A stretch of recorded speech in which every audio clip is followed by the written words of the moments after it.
Y a-t-il une marée populaire en Côte d'Ivoire pour amener M. Ouattara au pouvoir? Non, c'est une armée équipée par la France avec des conseillers français qui a essayé... Il y a eu une élection, je sais bien que vous n'êtes pas d'accord avec les conclusions. Il y a eu une élection. J'ai sorti un bouquin avec Roland Dumas. On voit ici les feuilles les procès-verbaux des élections.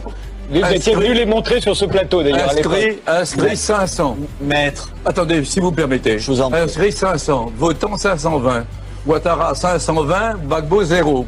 Même son scrutateur qu'on prétend avoir vu signer n'a pas voté pour lui. Alors quand M. Gbagbo dit, et c'est une suggestion de Roland Dumas et de moi-même, recomptons les voix, l'homme élu démocratiquement dit non, il ne faut pas recompter les voix, il faut faire la guerre civile. Et la guerre civile, c'est ça. Ici, par exemple, nous avons un mensonge. Quand on dit Ouattara, les troupes de Ouattara ont arrêté Gbagbo, c'est faux. L'armée française, c'est Ouattara a appelé l'armée française à la rescousse. Imaginez un patriote français qui appelle une armée européenne à la rescousse pour prendre le pouvoir.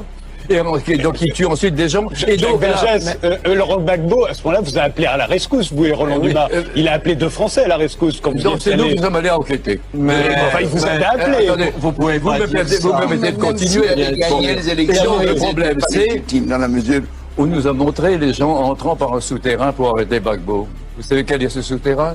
C'est le souterrain qui reliait l'ambassade de France à la présidence de Côte d'Ivoire du temps d'Houphouët-Boigny.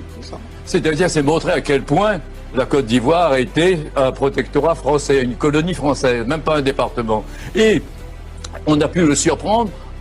Quand Gbagbo est arrivé au pouvoir, il a fait installer un mur. Là, les Français ont cassé le mur. On peut pas dire que c'est les hommes de Ouattara, à moins qu'ils ne fassent dans l'ambassade de France ce qu'ils veulent. Bon, donc ils ont cassé le mur et puis ils ont capturé. Voilà le grand exploit. Et ce soir, on nous dit, je lis ça dans les journaux, on va le traduire devant la Cour pénale internationale. Et c'est pourquoi la Cour pénale? Pourquoi pas un tribunal ivoirien? Parce qu'on sait très bien qu'un tribunal ivoirien acquitterait Gbagbo. Même malgré les protestations, vous pourrez dire, parce que la vie, l'opinion qu'on peut avoir sur Gbagbo, c'est pas un Français de l'avoir, c'est un Ivoirien.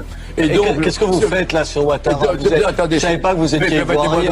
Permettez-moi de continuer. Bon, j'avais pas remarqué que vous étiez Ivoirien. Je ne m'énerve pas, moi. Non, il faut pas dire des choses comme ça. Je ne défends pas un homme contre un autre. Bien sûr, vous défendez un homme contre un autre. Je défends une cause. Nous avavons un chef d'État en Afrique. Vous êtes son avocat. Oui, nous avons un chef d'État en Afrique qui dit non.